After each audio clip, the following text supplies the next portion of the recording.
so I don't have to interrupt you. First case we're calling is Herby Pierre-Gilles versus State of Florida. Yes, good morning, Your Honor. This is Herby Simpler on behalf of Mr. Pierre-Gilles. The issue before you this morning is, does a defendant who invokes his right to silence under Miranda during a station house interrogation, does he waive those rights when he asks what the charges are against him? There's a secondary issue, but no less important, is, do the Miranda warnings, do they sufficiently apprise a defendant that if you've invoked your rights and if you ask what your charges are, you will necessarily waive your right to counsel? We believe that the answer to both of those questions is no. Do you have any case that would lead us into that? Because every case I found, no one on your second issue, I haven't found any cases on that. So you're asking us to make some groundbreaking law?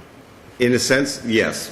But also in a sense, there is plenty of case law talking about the sufficiency of the Miranda warnings, not in this context, but generally speaking, the warnings have to be sufficient to adequately apprise defendants of what their rights are under the Miranda line of cases. And what in your opinion, is missing?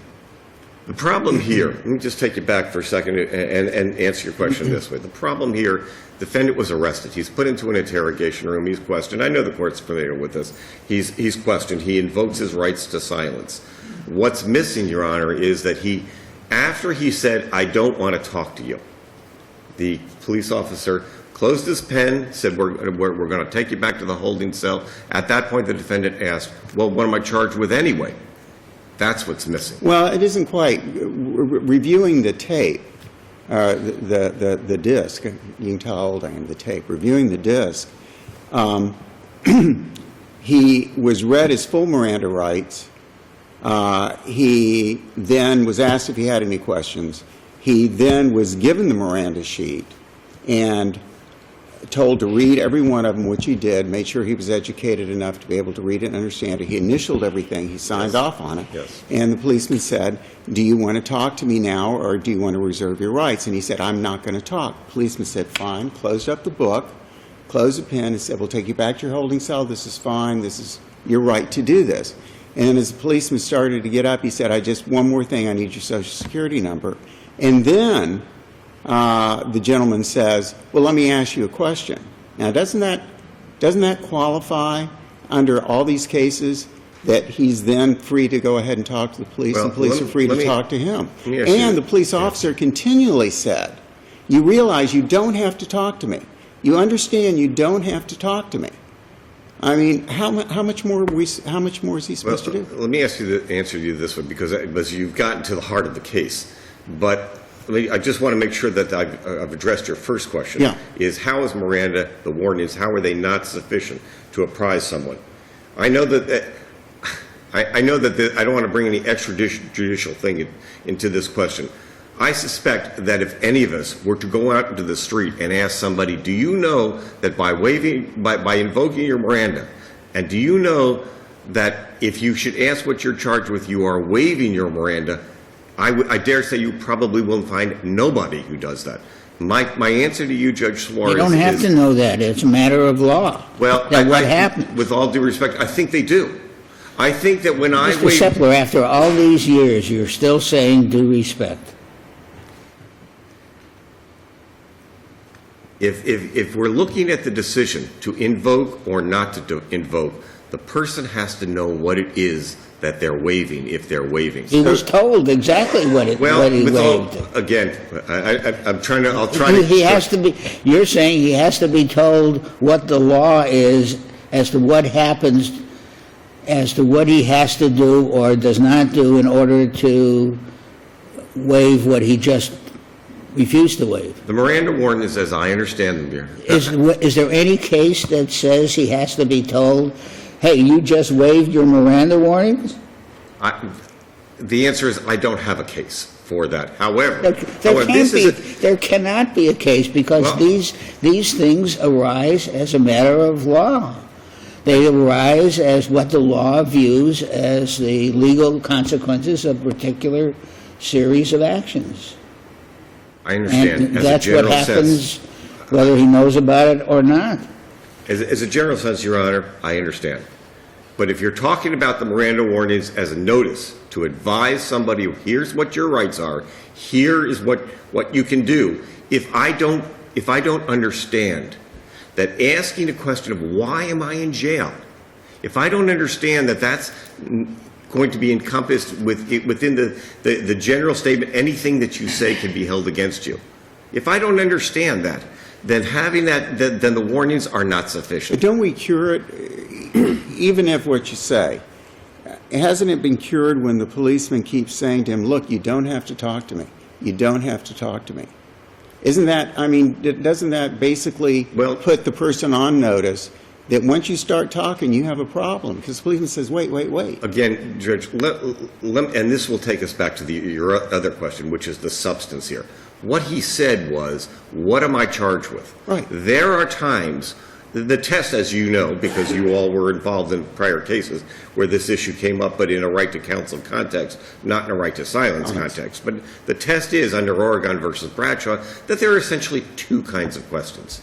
There's the routine question, and there's a question that evinces an intent to engage in a discussion, generalized discussion, about the nature of the investigation. It's important, and this goes back to your question, because if the question that I'm asking is a routine question that is not part of the investigation, then it does not waive Miranda. If it's a question that asks for something about the investigation or the case, well, then it does waive Miranda. That's important, because if this was a situation where I said, well, what evidence do you have against me? Why are you talking to a co-defendant? What do you want from me? These are all, by the way, questions in the cases that were cited in the Perez decision. If it's that kind of a question from the defendant, then yes, that demonstrates an intent to engage in a generalized discussion of the investigation of the case. But people have a right to know what they're charged with. Well, and the policeman said, well, you see it on the A form. And That's what he said. He said, you'll see it on the A form. Which is true, but that didn't satisfy him. He Again, wanted more. Under Florida law, under the statute, and the 901 point, I think it's 07, under the Kirksey decision, the law is that people have a right to know why they were arrested. They have to be told that either at the time of arrest, if it's possible, and sometimes it's not. But the officer was being, what you say is true, and he could have just answered the question. Perhaps he had a duty to answer the question under those cases. But he was trying to bend over backwards to satisfy the defendant's Miranda rights, and told him again, you're looking for trouble here. If you keep asking me, I'm not going to answer unless you insist. And let me back up, Judge. Come at your comment in a somewhat different way. What the officer was doing, just for the sake of discussion, is he was dealing in horse trading. Horse trading. And let me see if I can finish the response. He was saying to him, I can't tell you what you arrested on because you invoked your right to silence. What he was also saying is, if you waive your right to silence, I'll be happy to tell you what you were. The second thing is that the 11th Circuit Court of Appeals has held that advising somebody as to the nature as to the charges against them is not part of the interrogation. If that's not part of the interrogation, then this is a question by the defendant. Interrogation is by the police. I'm sorry. I'm not sorry. Well, it is. No, I didn't say it wrong. It is. The 11th Circuit has held that if a police officer advises a defendant as to what the charges are, it is not part of the interrogation. In a similar sense, asking what you've been charged with does not constitute a waiver of the rights that apply to the interrogation. Do you have any case of any kind that? Well, there's the 11th Circuit case, that sounds like it's on your side, maybe? I supplemented in a case from the 11th Circuit Court of Appeals that says that advising somebody as to the charges against them is not part of the investigation, of the interrogation. That is in the midst of holding that what the officer says is not a violation. It's not an interrogation after the Miranda warnings have been invoked. This is the opposite of that situation. You know, there's another way, Your Honors, that this can be looked at. Is my waiver of my Miranda rights knowing involuntary if I don't know what it is that I'm charged with? Here's an example. Supposing I go in and I rob a store. I go in with a good friend of mine. He goes to the back of the room with the manager. They're going to the safe. I'm in the front of the store holding the customers at gunpoint. I don't know that while my friend is in the back, that he's killed the manager. We rob the store, I come out, we're arrested, I'm put into an interrogation room, and I'm read my Miranda rights. And I'm asked, do you invoke, do you waive? Well, if I think that I'm being charged with robbery, well, I might waive. But if I know that I'm charged with felony murder, I might not waive. I probably wouldn't waive. So can you say that the decision to waive or to invoke without knowing what you're charged with, especially when you ask, is knowingly and voluntarily made? This is a very important case. But haven't we held that? You have held that in the right to counsel context. As far as I know, you have not held that in a right to silence case. Okay. As a matter of fact, the cases that were cited in the Perez decision, there were three cases. There was Oregon versus Bradshaw, there was the Bryan case, and the Bassett case. All three of those cases, not only was the question entirely different than the question here, but they were all right to counsel cases. They were not right to silence cases. So our position is twofold, really, that unless I know what I'm charged with, and I have a right to know what I'm charged with, but unless I know what I'm charged with, can I really make a knowing and intelligent waiver of the Miranda rights once I've invoked them? And also that asking a routine question like that. Now, sometimes asking what I'm charged with is an invitation to talk, but sometimes it isn't. Sometimes I just want to know why I'm being put in jail. You have a case that says it isn't. That it isn't. Yes. The cases that I know have all come up. But let me ask you. Do you have a case that supports your on the position? same kind of facts? No, I don't. Thank you. On different type of questions, they've all come out differently. This is not unheard of, this means of argument. You distinguish all the cases against you, but you have no case. It may not have come up, Your Honors. It may not have. Sometimes you things come up. all the cases. It's just not. Excuse me? This is not nasty. It's a fact. You distinguish all the cases against you, but Well, you have all no I'm case. suggesting- But you have no case for you. Isn't that accurate? To the extent that I could find any cases that address this question, Thank you. you're absolutely right. I don't have any cases for me. Mr. Sepler, Thank you. we've taken you over. I do We'll appreciate give you a that, minute Your for Honor. rebuttal. Counsel? Good morning, and may it please the Court. Timothy Thomas on behalf of the State of Florida. I think I'd just like to start by saying that the dispositive question here is actually, or I should just reframe the question, because initiating the conversation is not the equivalent of waiving rights, and it wasn't treated that way here. I think that's an important distinction, because here, even when, of course, the State argues that it was the defendant that initiated the conversation after the invocation of his right to remain silent, and even then, the detective, the police detective, reminded him of his rights, and as Your Honor pointed out, reminded him 5 times further of his rights in the ensuing 20 minutes before he made his first admission. So, one point then that I think is important to keep in mind, we're not talking about, and so even if we were to go down the road of making some new law and crafting some additions to the Miranda warnings, they certainly wouldn't be, hey, if you ask me a question, you're waiving your rights, because that is not the state of the law.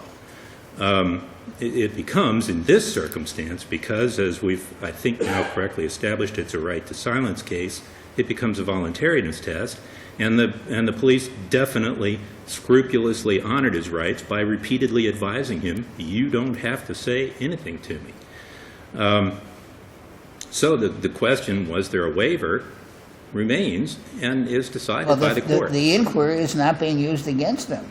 I mean, there's nothing incriminating about what am I charged with. Correct. And or any of the ensuing conversation until 7 minutes and 20 seconds in, where he says, I stole a car, I'm not going to lie to you. That's the very first admission. It's 25 minutes after the point we're talking about whether or not he waived his rights.